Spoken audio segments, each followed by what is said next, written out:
Hi, I'm Mark Friedman, chairman of the Midsize Retirement and Healthcare Plan Management Conferences. I have Paul Fronstin with me today. Paul is Director of Health Research and Education Programs for the Employee Benefit Research Institute. Many of you know them as EBRI.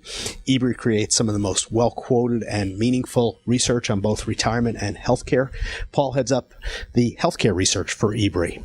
Paul, what do you think is the biggest change we're going to see in employer-based healthcare in the next 3 to 5 years? The biggest change is probably going to be the shopping experience. We've never asked people to shop for insurance. In the past 10 years, we've given them tools to shop for healthcare services, and we've created plan designs that incent people to shop for healthcare services, like health savings accounts. But we've never, for the most part, asked people to shop for their insurance. Most employers, when they offer a choice of health plan, don't offer much choice. So there hasn't been much shopping experience. With the advent of private insurance exchanges and public exchanges where there's lots of choices, people are going to be forced to spend more time thinking about the choices that they have available and picking a plan that's right for them. There's a lot of confusion in people's minds about the difference between private exchanges and public exchanges. What role do you think each of those are going to play over the coming years in the employer-based system? Well, the public exchanges are clearly geared towards smaller employers. Right now, you can only join one, once they're up and running, if you have fewer than 50 employees, and some states will let you go up to 100. The larger employers won't be allowed in until 2017, if they're allowed in. It's a state-by-state basis.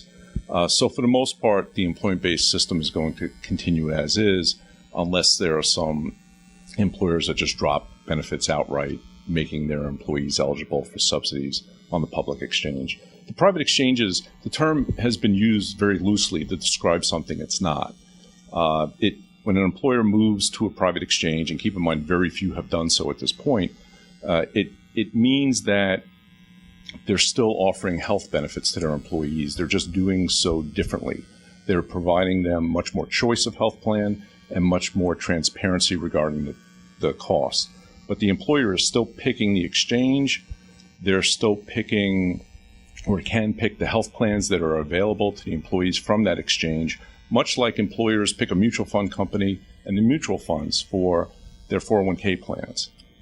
So the employer still has a lot of control over the health benefits.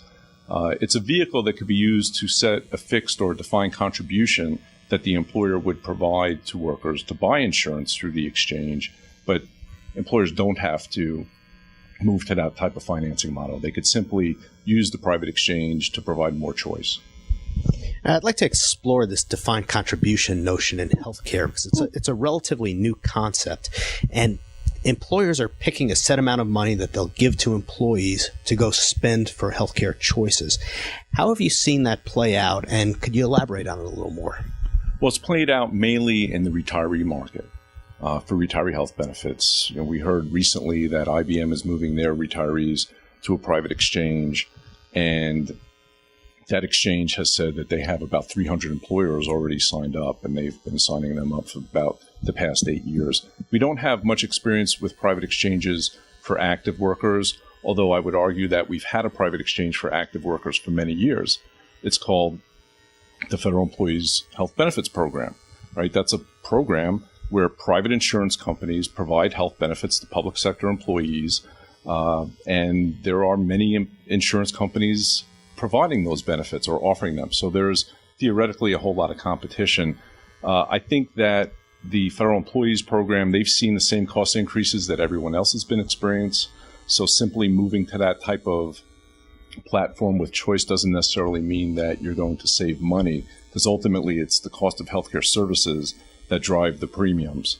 So competition may help a little bit, but it may also cause insurance companies to spend more resources trying to manage healthcare services, though they've been doing that already for the past 2 decades or so. All right, Paul, I thank you. I've enjoyed working with you at our conferences over the years. You've provided some phenomenal research. You've been a great spokesman for the entire healthcare industry in providing research that helps see through a little bit of the murkiness that's out there, and I look forward to working with you for many years to come. Thank you. Same here.